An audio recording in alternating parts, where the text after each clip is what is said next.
কড়াইটা বসিয়ে দিচ্ছি, এটাকে ডাল করেছিলাম, আর কিছুই না। যাই হোক, আচ্ছা এই হাতাটা ডালের ওখানে রেখে এসো। তোমরা দেখতেই পাচ্ছ কড়াইটা গরম হয়ে গেলে আমি কিন্তু এখানে তেলটা দিয়ে দিচ্ছি। আচ্ছা পেঁয়াজ বাটাটা নিয়ে এসো গো।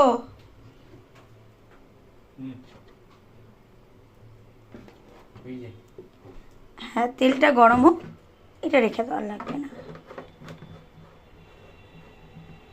আদা রসুনের পেস্টটা দিও, একটা পেস্ট দিলেই হবে।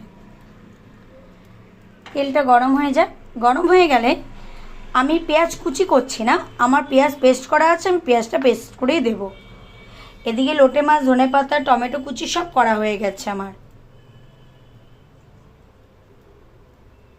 দেখতে থাকো। আচ্ছা পেঁয়াজটা দিয়ে নিলাম।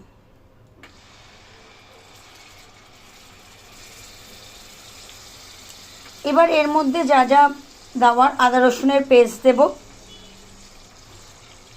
জিরের গুঁড়ো, ধনের গুঁড়ো, কাশ্মীরি মির্চ, হলুদ সবই দেব। দেখতে থাকো স্টেপ বাই স্টেপ।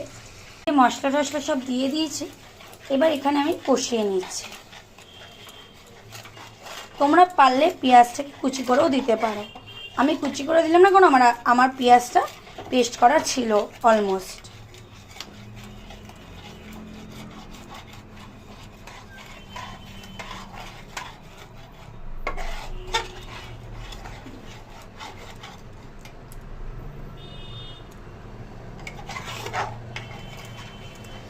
আমি অনেক রকমভাবে লোটে মাছ করতে জানি, আজকে এটা ফার্স্ট টাইম ট্রাই করছি, জানি না কেমন হবে।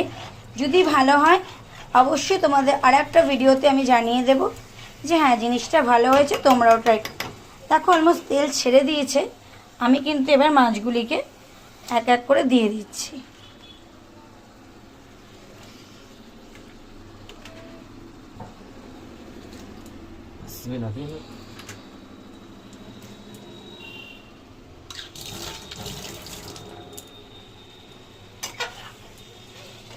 এটা কিন্তু অনেকেই আছে গোটা খায়, আমরাও গোটা খাই, বাট গোটাতে আমি পেঁয়াজ দিই না, জাস্ট আদা বাটা জিরে বাটা দিয়ে করি।